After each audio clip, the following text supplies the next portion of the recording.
Hello, this is Shane Thomas from WeekendHandicapper.com. Well, here it is, 2015 Kentucky Derby Day. And it's a beautiful day here in Kentucky. The weather's going to be perfect. I wouldn't be surprised if a record-breaking crowd occurred today. I mean, you can't ask for a better day, weather-wise and racing-wise. My gosh, this is like one of the most competitive Kentucky Derbies I can remember, with some good quality horses.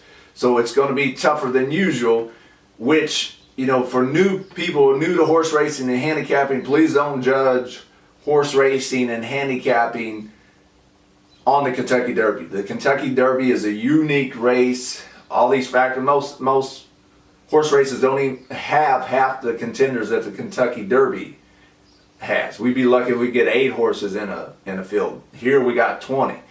And there's all these unique factors that go into the Kentucky Derby. So if your bets don't come through, if you can't figure it out, you can't explain it, hold your thoughts, and just keep in mind, keep telling yourself, the Kentucky Derby is a very unique horse race, which in part makes it so special. All right, let's get with the analysis. My analysis of the 2015 Kentucky Derby and the picks. My picks at the end of the video. Number 1, Ocho is no. It's down to the inside. Even if it had a good post, I don't think I would bet this horse.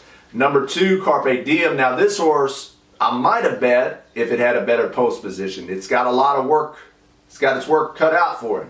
It's drawn way down on the inside. It's got good connections, but I'm going to try to beat, for the most part, because I like other horses more and the bad post position. Unfortunate luck for Carpe Diem down there. Number 3, Materiality. This is a serious threat, a serious contender, number 3. It's got good connections with Pletcher and Javier Castellano. It's undefeated. It keeps improving. So if you can project that the horse is going to keep improving, then Materiality would be a good bet at a pretty good price. Number 4, Tinsender. I believe that's how you say it. It's got good workouts, but not for me.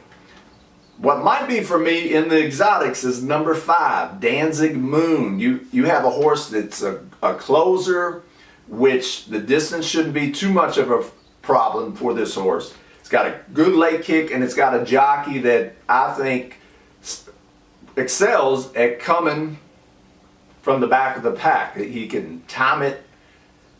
He typically times. He's got this sense about him that can time these races to get these horses up in time, or at least in the top 4 finishers, and that's jockey Julien Leparoux. So definitely use number 5, Danzig Moon, in your exactas, tries, and your supers.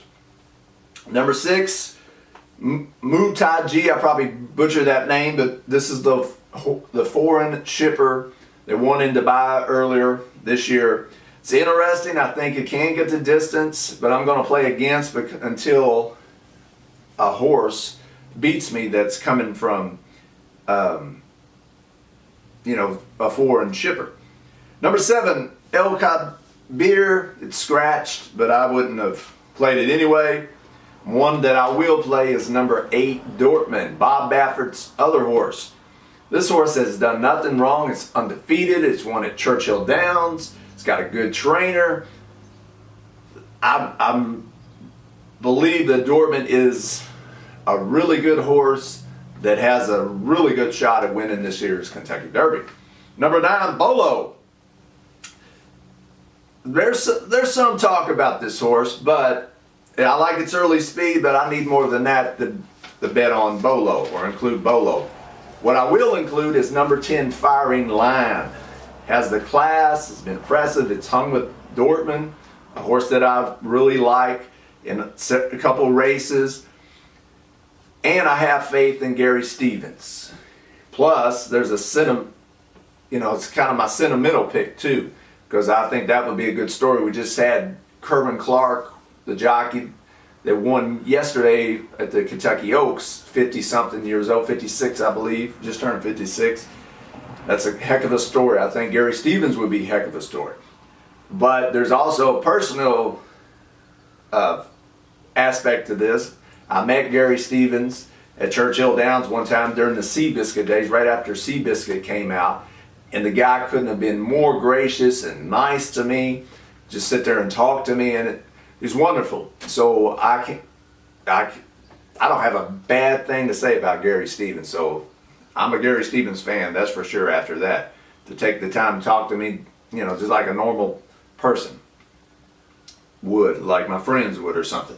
So definitely I'm a Gary Stevens fan, but I also like the horse. Now, the only thing is, can the horse last that long? Can it get the distance? I know it's got the speed, but can the speed hang on, or will it be compromised by other speed horses? I think it's one of those, you got to get out to the lead and try to hang on for the wire, you know. But I'm going to be included number 10, Firing Line. Number 11, Stanford's Scratch.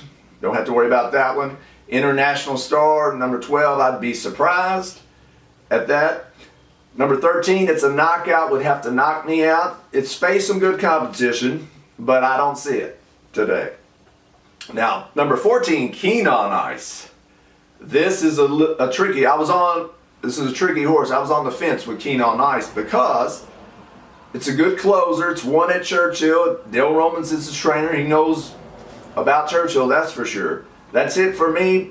I don't think the horse could win, but it might be one of those bombs that you need to include in your tries and supers on Derby Day to really boost your profits. So that one's hard for me to decide on. All right, am I going to include it in the exotics or not? But I'm definitely not going to include it to win.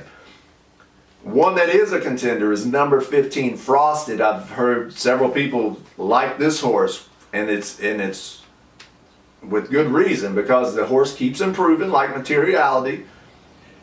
I wouldn't be surprised if it did win today. So if you like Frosted some, definitely bet it, because I think this horse has got a good chance to win. Number 16, War Story. Can't see it. I'll pass on War Story. Number 17, this is kind of in the Keen on Ice camp. Hard to see it winning, but should I still include it because the early speed hold up and it can hang around to get third or fourth place. That's maybe where I'll put Mr. Z, number 17. Here we go, 18, American Pharoah. I've lived in Louisville my whole life, and I can't remember. I've been watching the Kentucky Derby forever. We always get buzz horses, to talk about horses. Last year was California Chrome, but my goodness, this 18 American Pharoah was even multiplied. I mean, there's so much hype, so much buzz. People are almost like already appointing him a Triple Crown winner, certainly a Derby winner. It's got Bob Baffert, Espinoza, won last year, of course. The workouts is where a lot of this buzz is coming from. It's been working out good. The clockers say they hadn't seen a horse like this in decades.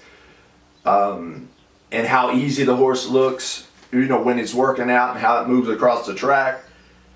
Tons of buzz, but I don't know. I just don't see it on paper. You got to include it for sure. You'd be a fool probably not to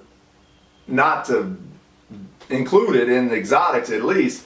But I think there's other horses that are just as good on paper and can win as American Pharoah. And one of those is number 19, Upstart. Upstart might be my mid-price, even long shot to win, hopefully a long shot, to win this year's Kentucky Derby. This horse has good speed figures, has been working out pretty good, it has class. Only issue is the distance, like a lot of these horses have. We don't know if they can get the distance, which is one of the things about the Kentucky Derby that makes it so tough. None of these horses have ran a mile and a fourth yet. So we just don't know if they can do it. But why not take a shot on a horse that it's a pretty decent price to see if it can get the distance? I'd rather do that than a heavy favorite. All right, so how am I going to bet the 2015 Kentucky Derby? Well, my top pick by far is number 8, Dortmund. Bob Baffert has 2 horses. One of them's getting a lot of hype. There's the past couple of days, more people are talking about Dortmund, but not nowhere near anointing the champion American Pharoah like it seems like that's happening. So I'm going with Dortmund, number 8 for sure. That's my top pick. Number 19, Upstart would be my second pick, especially at a price. And number 10, Firing Line would be my third pick for reasons on paper and the sentimental rooting interest of number 10. My contenders would be, of course, American Pharoah. You'd be a fool not to include American Pharoah. You have Materiality, who's really improving, and you have Frosted. So those are your legit contenders that make all the sense in the world of winning the Kentucky Derby. The Kentucky Derby is wonderful because if you can figure out the exotic combinations, the exactas, trifectas, superfectas, you're going to get, you might be leaving, if you're at the track, driving away in a dump truck full of cash from Churchill Downs if you can figure out the tries and the supers. So, good horses to include in your exactas, your trifectas, and your supers would be definitely number 5, the closer, Danzig Moon, coming in there. Mr. Z, if he's the opposite of Danzig Moon, can he get out there in the lead, on the lead, near the lead, and hang on for 3rd or 4th place, or even 2nd? Then you got Upstart, who is one of my top picks, but definitely I'm going to be keying him in 1st, 2nd, 3rd, 4th, with all these other pretty good prices and logical contenders around them. And this 21, this Nick Zito horse who got in because other horses scratched. It's another good closer at a really good price that might shock a lot of people and boost your earnings and your winnings on the Kentucky Derby if you can include them. And then we got this one that's racking my brain, which is number 14, Keen Ice. I don't know. We'll see how it works. You don't want to get crazy with the number of tickets and the combinations, and you're betting above your bankroll should allow for it, because remember, it's just one race. This is a whole year. There's going to be other opportunities. But if you can afford it, maybe include Keen Ice in your exactas or in your trifectas and your supers as well. Because horses, it usually happens, horses like this sometimes sneak up and really boost your payouts on the Kentucky Derby. But by far, number 1 pick is number 8, Dortmund, to win the 2015 Kentucky Derby.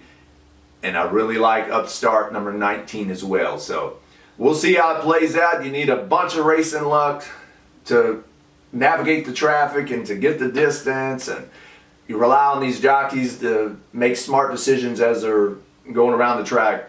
But I think I have a pretty good shot, and I think some of my long shots like Danzig Moon and these other closers can really make this a good, tough but rewarding 2015 Kentucky Derby. Let me know who you're betting on. I'd love to hear from you, hear your picks. Always love receiving emails from y'all. Subscribe to this channel so you can get my updates, my tutorials, my picks for the rest of the year on these big race days. And I would love to hear from you. But until next time, you enjoy this wonderful 2015 Kentucky Derby day and the Kentucky Derby, a great competitive race full of talented horses. Even if you lose, enjoy the beauty of these horses running around and the majesty that is the Kentucky Derby. So until next time, happy handicapping and smart wagering. I'm Shane Thomas, weekendhandicapper.com.